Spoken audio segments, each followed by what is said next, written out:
Nico on the beat, boy.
Nico on the beat, boy.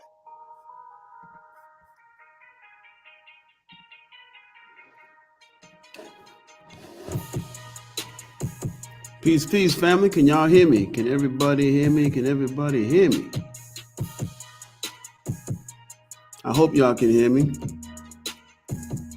We're experiencing a little bit of technical difficulties with how the presentation is set up tonight, but hopefully we can push past all that. So let me tell y'all two of our challenges going forward tonight that we're gonna overcome together. Number one, the presentation for some reason isn't loading the right way, so I have to kind of use this the actual PowerPoint that you're seeing. I have to use that format, so it's not going to look the greatest. We can push past that. Second challenge, I actually forgot my charger. I forgot the charger, so I have 55% battery life. That's what we're working with. Let's see if we can finish the whole hour though and get it done. Appreciate y'all joining us, man. Hopefully the music isn't too loud. I'm gonna turn it down just a little bit. And since we're pressed for time, and I have to figure out how I'm gonna press the button. I can't see. Okay, here we go. I think I have to put this in the top corner like this, and then move me over here like this. Okay. And then I'll switch my view like that. Okay, can everyone see that? I think everyone can see that pretty well. Let me know in the comments if you can see it. I'm gonna turn my screen up just a little bit in brightness so I can see a little better. There we go. All right, I hope everyone's week has been good. I hope your week has been good. Hope your week has been on point so far. I know it's only Tuesday, but Mondays can be a beast. So we're going to jump right into it. As soon as I figure out how to navigate all this correctly, we're going to jump right into it. Okay, so I guess I have to turn the screen using this button. Yes, I can. Okay, cool. So it's Black History Month still. Talk to me, somebody. I know they say Black History Month is February, blah, blah, blah. But we celebrate Black history every single day. This is a continuation of what we were doing in the month of February. First of all, shout out to Carter G. Woodson, who realized that we needed more emphasis in our history, our accomplishments, and what we've done as a people to be in the forefront more often. So he created Negro Educational Week, Black History Week, if you want to call it that too. And then the students at Kent State said, listen, in 1970, you want a little more than that. Let's get a whole month going. And now our generation, it's on us to make this a mandatory part of our educational curriculum. Without this knowledge of our history, accomplishments, our culture, who we are, et cetera, we are miseducated in this particular culture. And as a result of being miseducated, the normal result is to be socially, politically, and economically dominated. We want that to come to an end. We want to understand who we are, where we've come from, what we've accomplished, all the things that we've done. In getting that knowledge, it completely eliminates, debunks, destroys, cures every single thing racism and inferiority tries to throw at you. Gone, done, it's over. You start to equip your children, your young people with this type of information, they can't be stopped. No matter what kind of socialization process they have in store, it can't work. So that's why we put this, that's why we do this work. That's why we push the knowledge, the information, the awareness. It has a psychological effect on people that changes the trajectory of their lifestyle, of their life. It's just different when you get your history and your knowledge of self. It's different. So that's why we push it. That's why I do it. You know what I'm saying? So let's work. That's why we're here. So shout out to the ancestors, the people came before us that put together Black History Month, et cetera, et cetera. Now I have to switch this over here. Okay, there we go. All right. Hopefully you guys can see the screen. Beauty, power, and intelligence of Black women is the subject tonight. Black history class continues. We'll be putting emphasis on how our particular culture looked at our women. This is important. Why is it important? Because Western society puts an emphasis on inferiority being attached to women. I'm not sure when exactly things just really went left in Eurocentric culture to where they decided, you know what, feminine energy, women, females, it's a negative for us, right? We're going to put them on the side. Men, males, male supremacy, that's the way it should go. Not exactly sure when they took that, when they went left on that, but terrible decision in my opinion. Terrible decision. But we're going to kind of debunk some stuff and kind of deal with kind of introductory level, how we looked at our women and how women are portrayed and seen, how we culturally aligned, et cetera, et cetera. That's the point of this class tonight.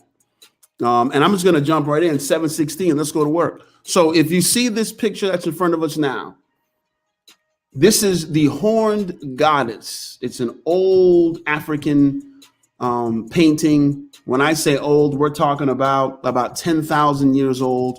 Horned goddess. I'm going to use this to kind of set the stage. These next three slides, as a matter of fact, will help set the stage for where we're going here. And with this particular painting, I'm going to use the story of ancient Mali. And we begin with Sundiata, or how some people say Sundiata. Sundiata, though, he found himself, he was a hunter. He was in the West African area. There was a famine in the land and he was struggling.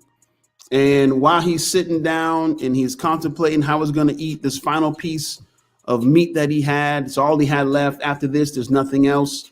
Probably the end for him. While he's doing that, a mother goddess appears.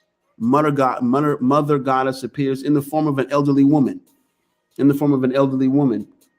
When she appears, she asks him, "Can I have your final piece of meat?" And Sundiata or Sundiata respects his elders, so he pays homage and he offers her his last piece of meat. It's all he has. She takes that, transforms herself into a young woman, then transforms herself into a bull. And then she commands him and says, "Shoot me with your arrows and then take the meat and use that for nourishment, but save the horns." Save the horns, because the horns are symbolic in African culture for uniting a people, for creating a nation.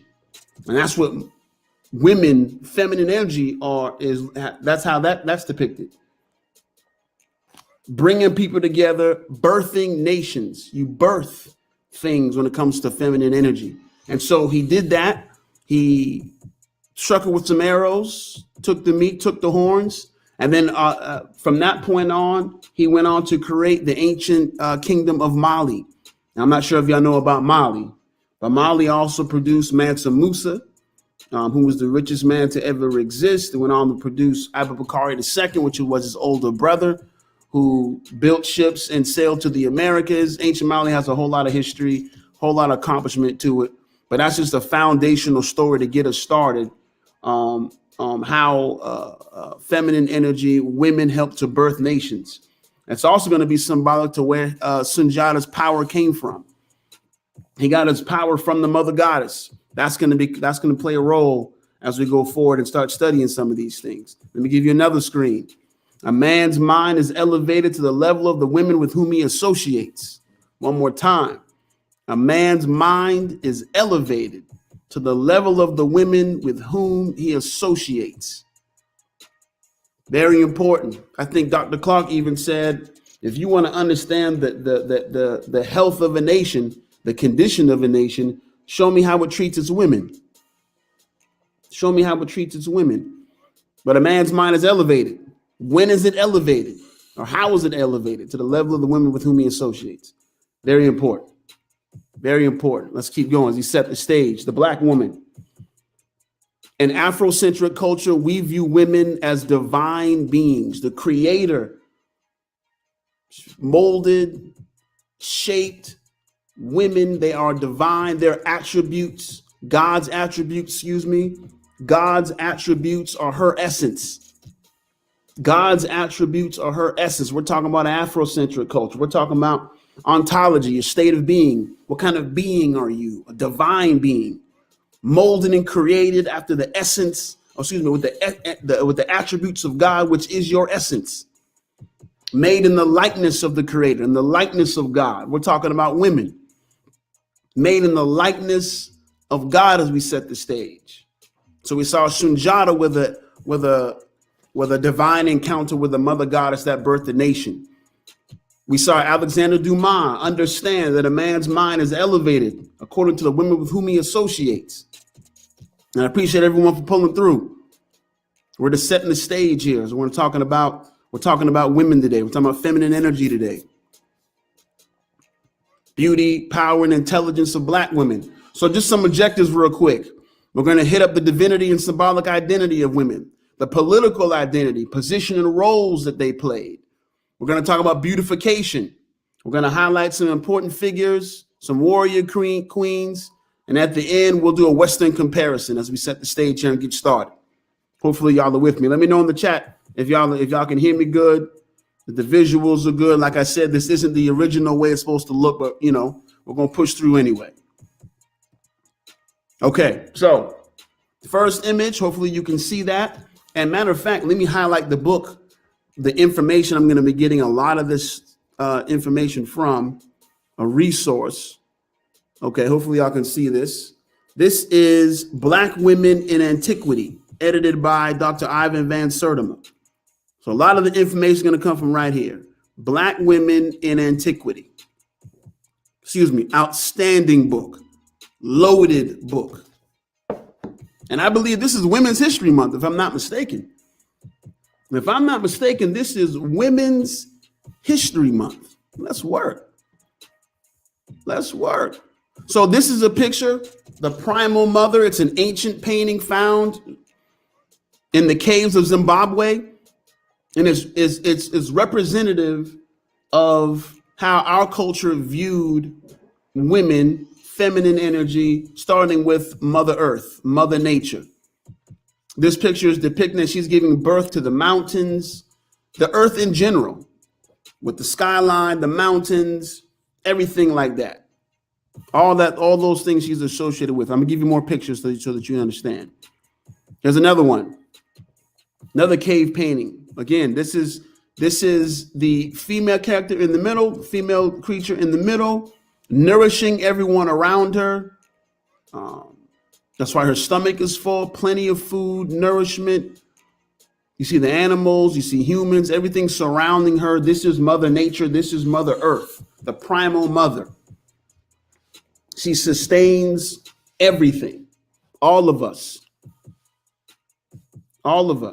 foundational. All that's going to play a role in aggregate as we keep going. Everything's going to build on top of each other. The next series of slides I'm going to go to is going to reference the Nile Valley, primarily ancient Egypt. And before we get into ancient Egypt, which was a Black nation, I want to remind you that it was a Black nation with proof, with evidence, because sometimes that gets lost in the sauce, and other nations try to claim that ancient Egypt or Kemet was not a Black nation. So here we go. The name Kemet or Kim means land of the blacks or the Black lands. Number two, the people of Kemet called themselves Camille. And you listen, when you can get those first two right off the bat in a book called Nile Valley Civilizations. Nile Valley Civilizations by Anthony Browder. Check that book out. Number three, Tasseti, Nubian nation of Black folks populated the land of Kemet, and that's documented in the Leiden Papyrus and by Greek historian Diodorus Siculus.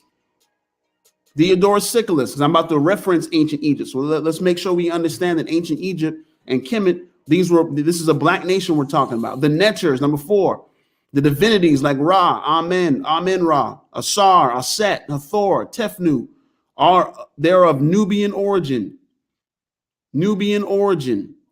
The earliest rock paintings of humans in the area of Kemet are Black folks. Next one. Over 1,000 skulls and 50 mummies were examined by Dr. R.R. Madden, concluding they were Black people. Very important, because we're going to reference this. Over 1,000 skulls, 50 mummies were examined by Dr. R.R. Madden, concluding they were Black people. How can you argue with that? I don't know. Next one, Dr. Richard Burton. In a letter to Egyptologist Gerald Massey, you are quite right about the African origin of the Egyptians, and I have sent home 100 skulls to prove it. 100 skulls to prove it. Analysis of crania, x-ray studies, estimates of stature, genetic analysis of both non-metric traits and blood groups, and studies of hair and pigmentation. They conclude the people of ancient Egypt were Black. Study led by Dr. Keith Crawford. And the last one, the Egyptian language itself is indigenous to Africa, part of the Afro-Asiatic language group originating from Ethiopia, along with Semitic Hebrew, Arabic, Aramaic, Amharic, Phoenician, and this was proven by Dr. Sheikh Anta Diop, ancestor now, and Dr. Theophile Obenga at the 1974 Cairo Symposium, and their evidence remains unchallenged to this day. Let's work. So I had to just put that out there just so we understand these next couple of slides that we set the stage in the Nile Valley. So I'm gonna skip that particular one. I'm gonna go straight to Neath.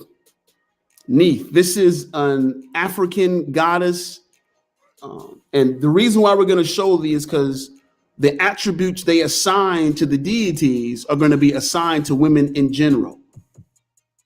So there's an association lesson here. And Neath is the oldest of gods, right? I'm gonna skip the vulture because that's a long lesson. Divine creator manifesting as woman.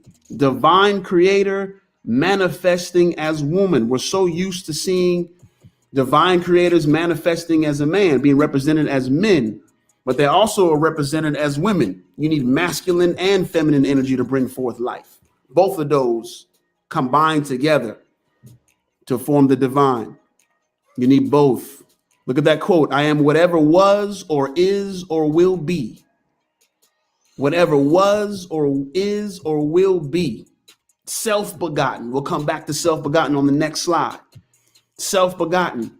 The Greeks copied Neath and called her Athena in their culture. And there's a lot of Greek copying in history that I think we need to understand. I think there's a book called Stolen Legacy, some of you might know. Stolen Legacy. And if you have any, back in that time of antiquity, if you were, a woman of any type of political importance, your title was the prophetess of Neath. Prophetess of Neath. We're just associating women with authority. We're associating them with high class, and these attributes, everything's going to come together more and more as we break things down. Hopefully you stay for the duration. Let me check my battery life. I said earlier we're at 55%. We're at 44. We're going to keep going. We're good. So the next one is Hathor. Hathor or Het Haru. Hathor or Het Haru. Look at that first phrase, self-begotten. Bore herself. Some of you might be familiar with things like knowledge of self, or even in our common language. I got to get myself together. What is self? What is self? Self is something that is talking about your internal being, your creative being, the being that inhabits the body. And right here, we're talking about self-begotten. So we're talking about the divine creator created you whole, right? Your whole being was created by the creator. However, the being that's inside can be molded and fashioned into any type of person that you want to become. That's what we're talking about here. Kind of like your will. Your will. You can become any person. You have a self, and you can become any person you want to become. Relative to characteristics, relative to state of mind, your character. For example, you can, and you'll see this in holy books. Well, the phrase I am, and whatever you say after I am, that's what it's going to be. That's you literally creating reality, creating yourself, creating your state. You hear people say, I am prosperous, and then self organizes itself to be prosperous and even affects your physical reality. I'm talking about self-begotten, creating yourself, self. When you tap into that power to understand that you can mold yourself into whatever you want to be and literally create your circumstances, your outcomes, that's a different type of power. And I learned that lesson through studying Het Haru or Hathor. I went through it myself. I actually renamed myself April 2nd, 2014, partially understanding this type of concept, that I can become whatever I wanted to become and then start to vibrate based off that energy. And so I had to change my name from the European name that I had to Marifa Ukweli, meaning knowledge and truth. I just wanted knowledge and truth to kind of be my pillars, to be my guides. And life has been different ever since. But self-begotten, bore herself. I'm not sure what state of mind you're in right now, but if you start to tap into who you really are, you can dictate who you want to become after that. And you can use an affirmation, I am, and whatever you put after I am, that's what it's going to be. Right now, some people are misusing that information. They're making negative confessions over themselves. I am sick. I am tired. All kind of negative stuff that people say. But if you switch that around and line up with what you want to line up with, you'll give birth to something different. give birth to something different. And that's what feminine energy does. It gives birth. Not a negative thing. And I'll keep going. Sustainer. Strengthen the king. These are just attributes. And these attributes from Neath and Hathor and the next deity we're going to go over, these were now assigned to women. You didn't look at women in a certain way. You looked at them according to these types of attributes. Lady of the tree. Talking about sycamine tree. In the sycamine tree, they would make like a health tonic, and you would drink that, and it would provide nourishment, healing, all kind of different stuff. Women were associated with healing. Guardian of the marriage bed, talking about Hathor, Het Haru, goddess of joy and powers of love, sensuality, linked with dance, song, music, talking about Hathor. Lady Byblos, and you see the different names she had in Phoenician lands. The Greeks, you know, they're always borrowing from us. They're always taking from us. They renamed her Aphrodite or Aphrodite. I think it's Aphrodite, is how you say it with the Greek folks. The Romans took it. They call her Venus, Ishtar, Inanni of different region. And then she's also known to be the cow goddess. Cow goddess. Why the cow goddess? Because, again, nourishment. Able to transform into different things to help nourish the land, nourish the people. Again, this is what women are able to do. All this is going to make sense in aggregate as we keep going. That's another picture right there from out of ancient Kemet. Hathor in cow form, nourishing the people. And then this is probably the most famous deity we're about to go over now, and we'll wrap up deities here as we set the stage some more.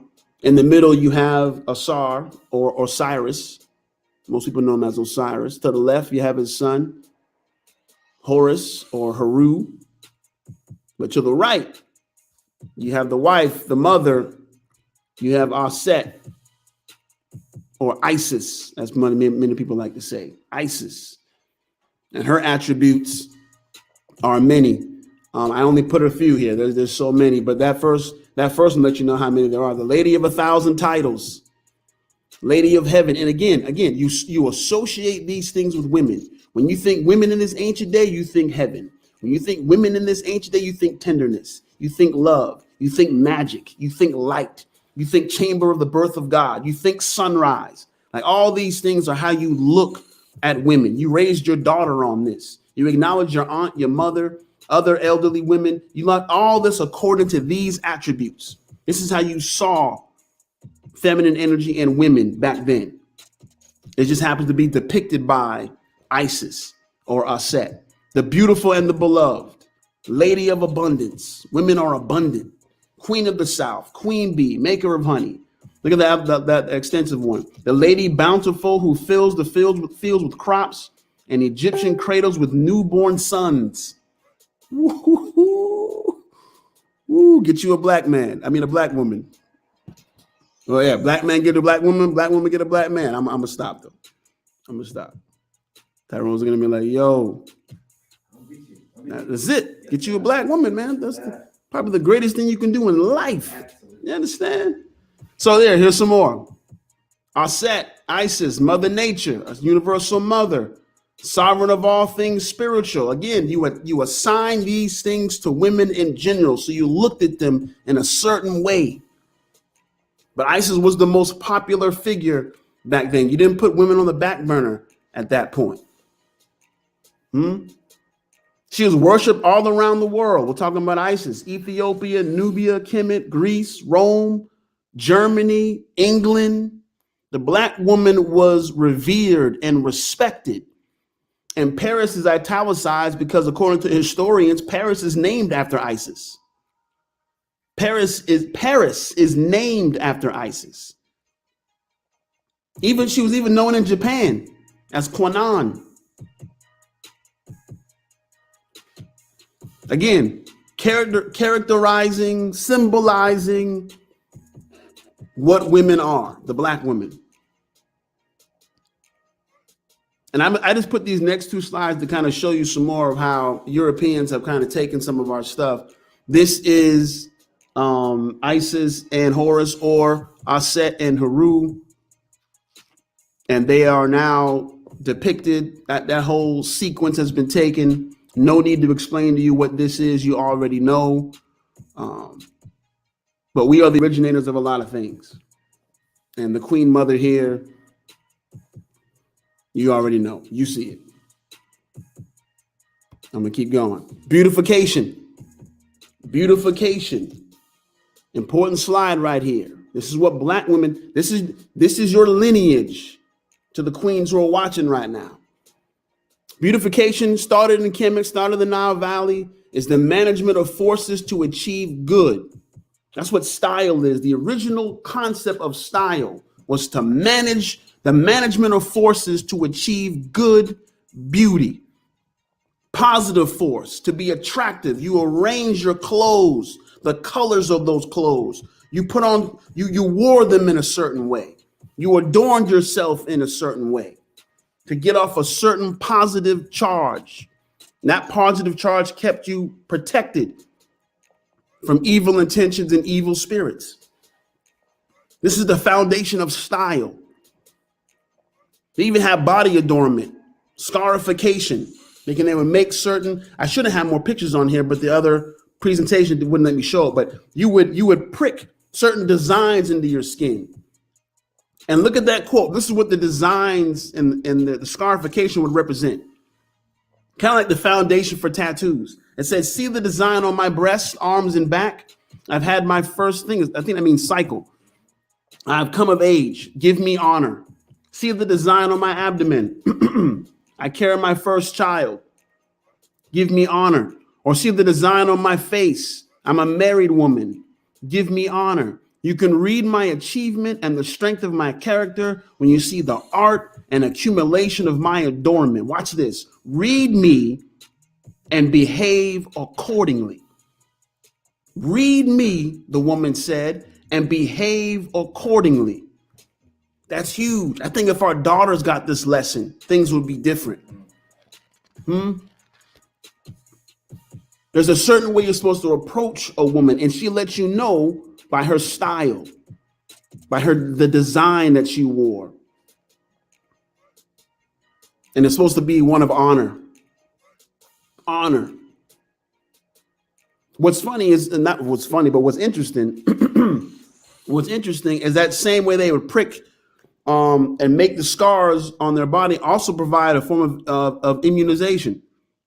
It will protect you from sickness. Like the first concepts of immunization come from Black women. So it wasn't just style and appearance. It had a biological effect, protecting you from disease. Also the hairstyles.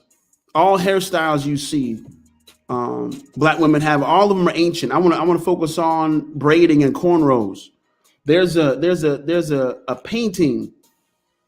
Can't remember how old it is. It's thousands of years old though. But the Black woman in the painting, it's a rock painting, and she has cornrows.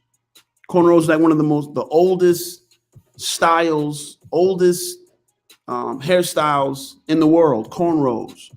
Please don't allow Western culture or Europeans or white America to dictate to you that cornrows are ghetto or low budget. One of the most ancient hairstyles of all time. Wear that with pride if that's your style that you want to wear. Same thing with braiding your hair. They also had wigs. They would wear wigs. It was common for Black women to shave their heads, to have short hairstyles so they can wear wigs.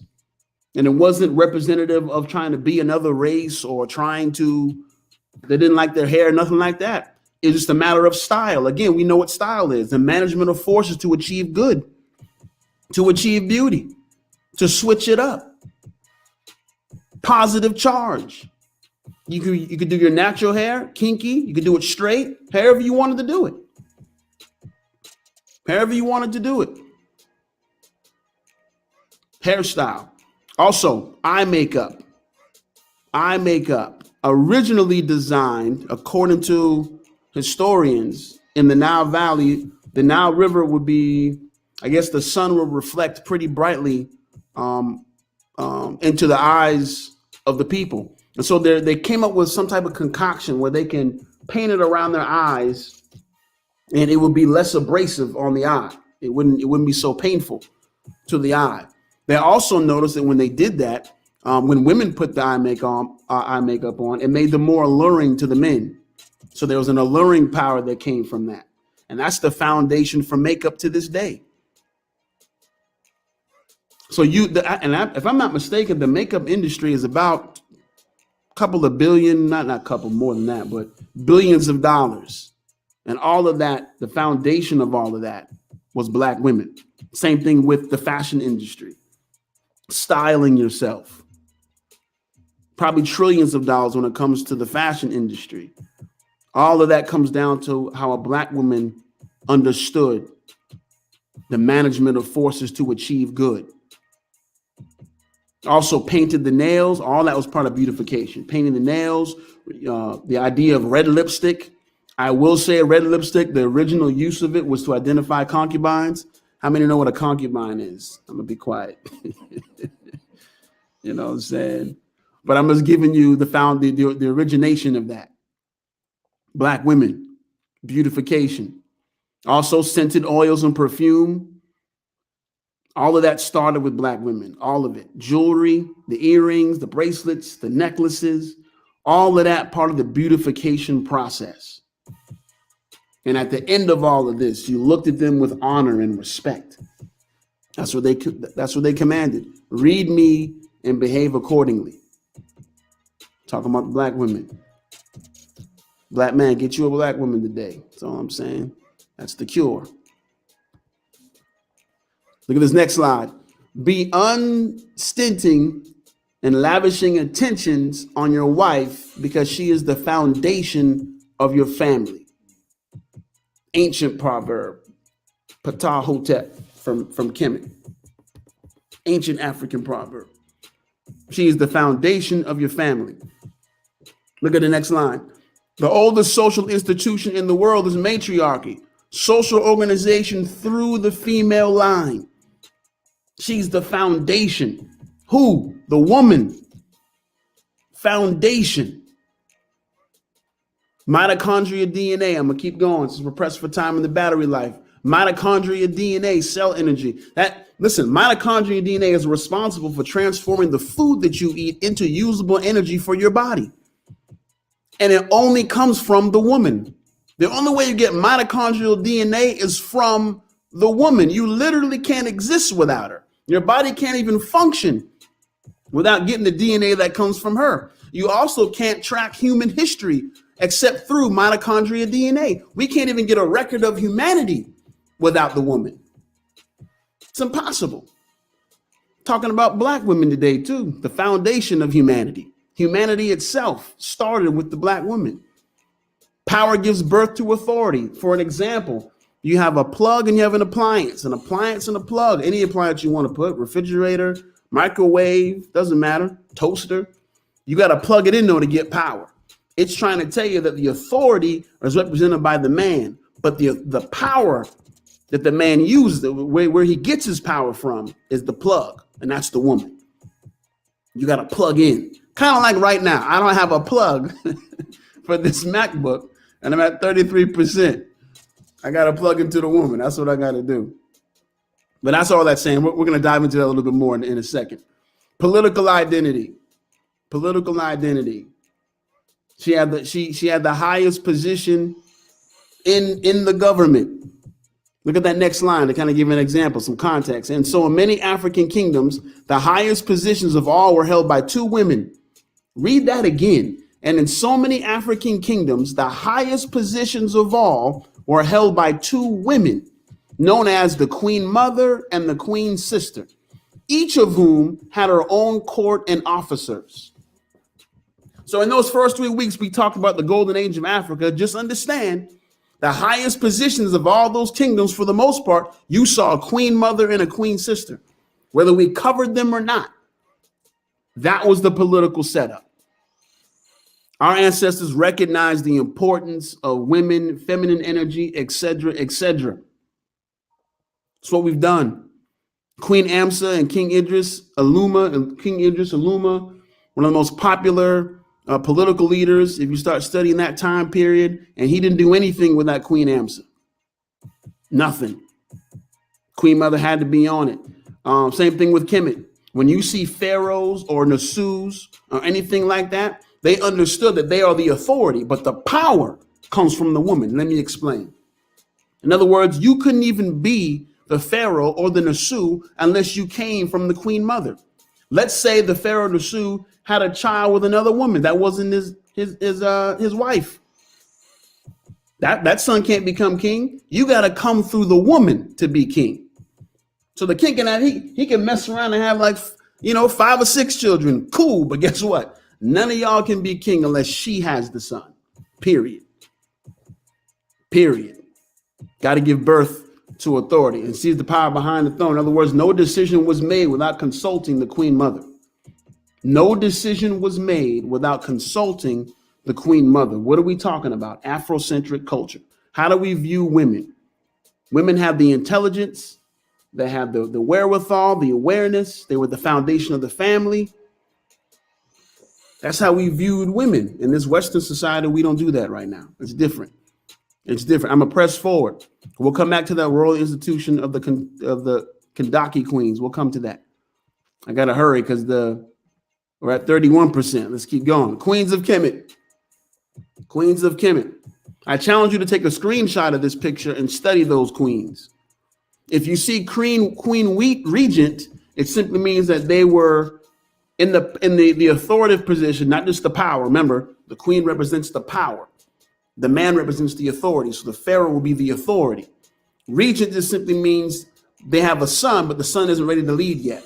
So until the son is ready, comes of age, the queen is running things.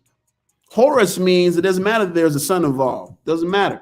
She runs the whole show, period, until she feels like she's going to give it up. And so there were 4 of those. 4 of those, as you can see highlighted in yellow. And the last one highlighted in yellow, we're going to come back to her. She was different. Now, notice you don't see this kind of leadership in other cultural practices in Europe or Asia, as a matter of fact. And we'll come back to that. Queen Tai, I'm going to highlight one. Queen Tai, 18th dynasty. Queen mother for 50 years. Wife of Amenhotep III. Those were her 3 sons. King Tut. Everyone know who King Tut is? They talk about King Tut, the pharaoh of the Nasu. He died when he was young, but she was the mother of him and the other 2 that you see. All 3 of her sons reigned as Nasu or pharaoh, however you want to categorize that. Well-respected queen. Also, she built a massive library. She was an expert in science, history, spiritual texts, and poetry. No decision by those 3 Nasus or pharaohs was made without her. Power behind the throne. This is power right here. Her sons were the throne, but she was the power. Understand that. African culture is built off the foundation of the woman. Matriarchal. And let me just say that everything that you are right now, talking to you, black man, everything that you are right now was first formed and fashioned inside of your mother, the woman. Period. Everything that you were designed to become was first put together, orchestrated inside of her. And then she gave birth to you. That's all I'm saying. Let's work, Tyrone. Anyone recognize the figure to the right? The figure to the right. I know we're on delay, so by the time y'all hear this, I probably already switched screens, but that's okay. Look at the figure to the right. You might recognize her. Queen Nefertiti, 18th dynasty, another one of the 18th dynasty. Queen Mother. She battled, I want you to see the bottom part though, battled priests of the Amun doctrine. They were priests who were trying to bring some of that inferior type of cultural perspective into the nation, not respecting women and their authoritative roles. So she had to battle against that. And ultimately she defeated them. Just want to put that out there. And then notice you see the depiction of how she looks. Look at the bust on the right. There's no way in the world that's Queen Nefertiti. That's come on. However, we work with it. And is her name Iman? Iman? That's Iman, right? Yes, Iman. Yeah, that's Iman. So Iman Still doing a pretty good job of representing. Shout out to Eddie Murphy and Michael Jackson for representing Kemet the way it's supposed to be represented. Anybody remember that video? Remember the time? I wonder if we understood what Michael Jackson was trying to do right there. And he associated ancient Kemet with its real citizens. And then here's Queen Hatshepsut. She was a different type of queen. We can't go all the way into detail like I want to because we're pressed for time and battery life. But she had the land of Punt that she would negotiate with and trade with. She reigned for about 20 years. Some say she's the greatest queen of all. I don't really rank them like that, but they say she's the greatest. Considered the first warrior queen because she had many wars that she fought and she led. This is her temple. That's in ancient Kemet. You can visit that today in ancient Egypt. I'll be taking that trip, and I'm just going to speed up a little bit because we're pressed for time. This is a depiction of that trade transaction in Punt that's located in her temple. Let's kind of take a look at that. Royal Institution of the Kendaki Queens. Again, it's moving right along because we're pressed for time. This is on one of the sides of, I can't remember what temple it is in modern day Sudan. That'd be the Nubian territory. So south of ancient Kemet. And this is they consider this the most powerful line of queens to ever exist. The Kendaki Queens. I think the Greek or the Roman translation is Candace. Candace. So you might have heard that pronunciation, Candace. But from 300 BC to 380, 600 years, Kush was a world power, respected by Alexander, and they were led by the women, the queens, who also defeated the Romans. The Romans tried to invade and attack. This is after the Romans had already occupied ancient Kemet in Egypt, and they tried to bring it down south to the Nubians, but the Kendaki Queens weren't having it. They weren't having it. They battled the Romans and defeated them, by the way, drove them back out. You're not going to find a more powerful line of queens than the Kendaki Queens. Not going to find. And I believe Kendaki is translated as Queen Mother. I think. Don't quote me on that. Here's another queen of that region that came before that time period. Makeda, or the Queen of Sheba. Want to highlight her. The picture that you see is not the actual picture of her, but we're using it for visual purposes. Kind of give it some scale, some context. And at the time that Sheba was in existence, it spanned from the eastern side of Africa all through the Middle East and hitting parts of Pakistan and today's Afghanistan. And I believe parts of India, if I'm not mistaken. Talking about the Queen of Sheba. Important to highlight women leadership because you're not going to see that respected in Western European culture. You're not going to see that respected. But there were no problems with women leading in Afrocentric culture. No problems whatsoever. Some warrior queens. How much battery life I got left? Okay, 26%. We're going. We're moving. Queen Nzinga, one of my favorites, one of my pillars.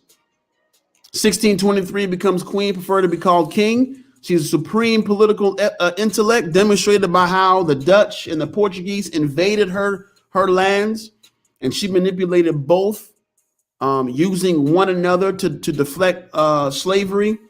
She would create fake alliances with the Dutch. She would fight off the Portuguese. Then when they came back, she'd form fake alliances with the Portuguese and fight off the Dutch. She would use both of them at the same time. As a military general, Queen Nzinga was undefeated. Undefeated. When I say her land, we're talking about modern day Congo and Angola. Congo and Angola, that region. She united the Jaga. Again, it says played the Dutch against the Portuguese, exactly what she did. The Jaga were a group of black folks, a black ethnic group, black tribe, who had lined themselves up with the Europeans to help capture Africans and put them in slavery. Queen Nzinga got word of that and arranged a meeting with the Jaga, and then reminded them of their history, who they really are, where they come from, and based on that particular talk, that particular speech, that particular meeting, they stopped helping the Europeans and returned back to fighting against Europeans and defending their homeland and their country. So they went from sellouts to restore back to their right minds by way of Queen Nzinga, reminding them of their history and who they really are. Shout out to Queen Nzinga. Look at that bottom line there. Freed all slaves of the Ndongo and the Mutamba. Freed them all from the Portuguese and the Dutch. Again, military general. She was never defeated. And I'll tell you, she had a lot of strength. They actually captured her sister and beheaded her and threw her body in the river. Traumatic experience. And she kept pressing forward, eventually getting the victory. When she passed away, that's when the Portuguese and the Dutch were able to gain control of the land, unfortunately. But it wasn't until after Queen Nzinga had passed that old age. Shout out to Queen Nzinga. This right here, on the bottom right, you might recognize it. That's the Ashanti flag.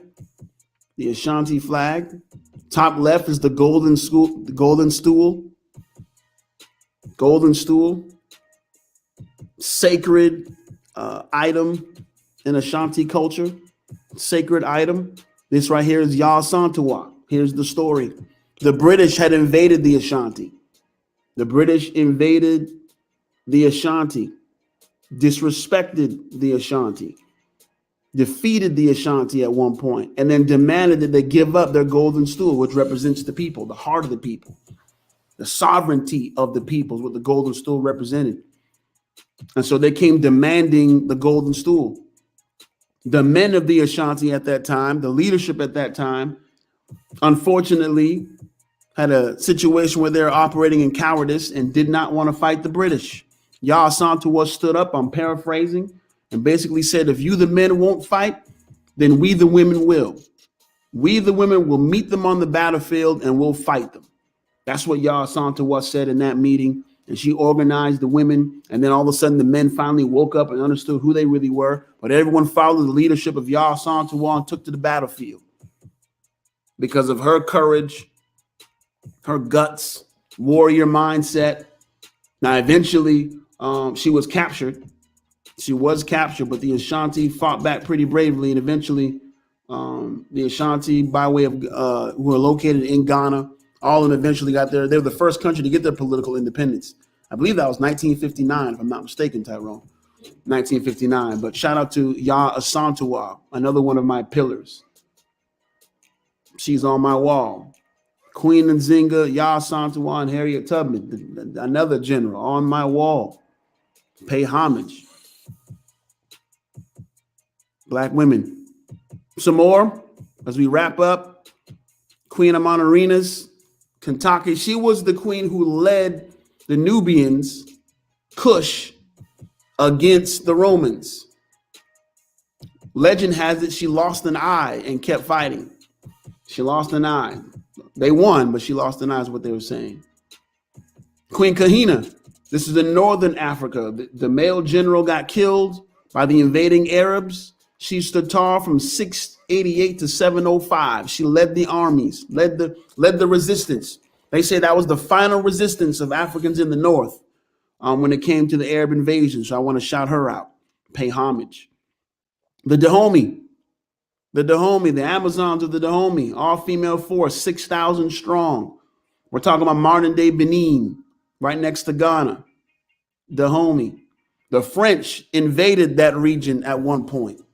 The French are not used to women fighting in their armies. They got to look at the Dahomey army, all-female army, and were stunned. But in the time it took for them to gather themselves and understand that women were the ones fighting, they had already put arrows in their chest. And so the French would lose several different battles to the Dahomey Amazon women, all-female army, several battles, because they were just stunned that women would be fighting like that. And they were masterful archers. So they could hit you at 100, 200, 300 yards away accurately. And then when they got guns, it was the same thing. So it wasn't easy for the French to try to invade and take over West Africa with the help of the all-female force. You'll see a tribute to that when you watch the movie Black Panther. Y'all know what I'm talking about when I say that. All-female army.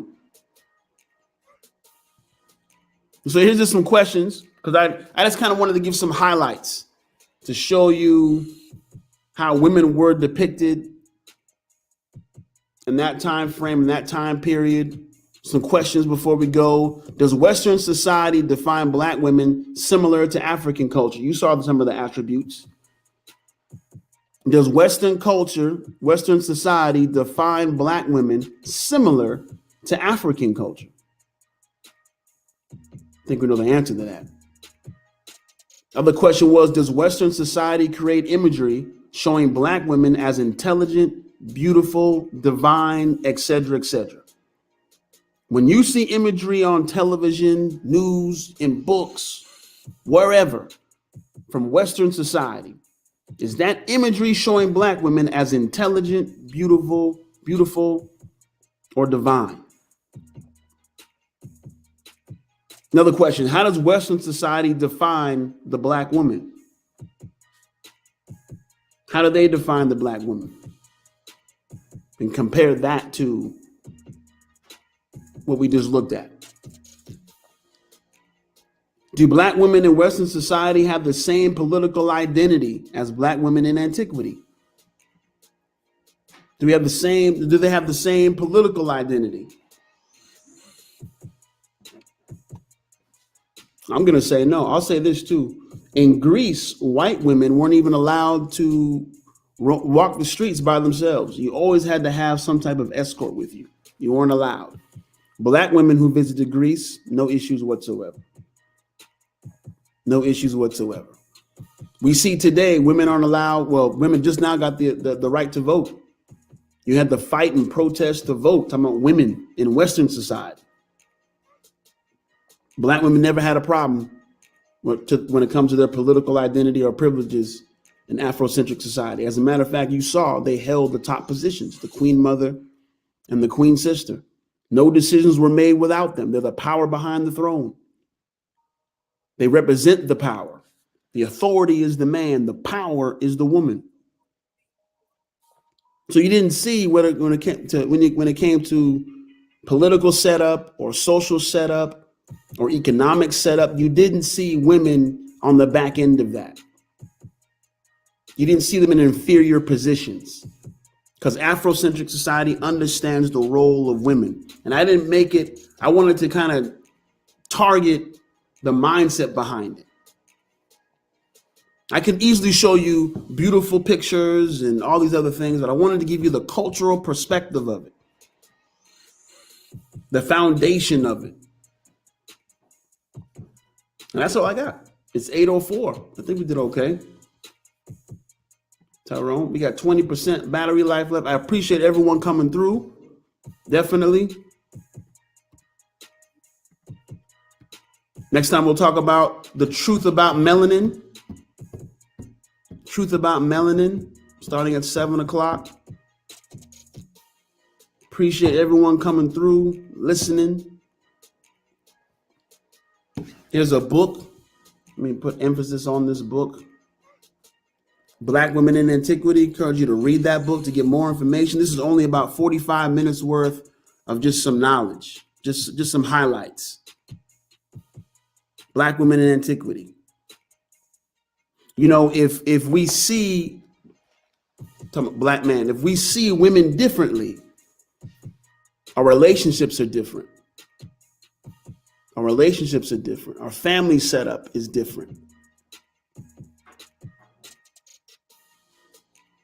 That's just my personal opinion. Tell your daughters, see your wife differently, girlfriend differently, your mother, your aunt, grandma. Challenge them to dig into that history. It's Women's History Month too. Women's History Month. Again, this is just highlights. There's so much more. Get the book. So much. You can't cover it all, but get more. Get more. And you know what? I want to go back for a second. Let me go back to this, to the very beginning. Hold on. How do I do that with this? There we go. Just to go back for a second, since I can still have some battery life. Where is it?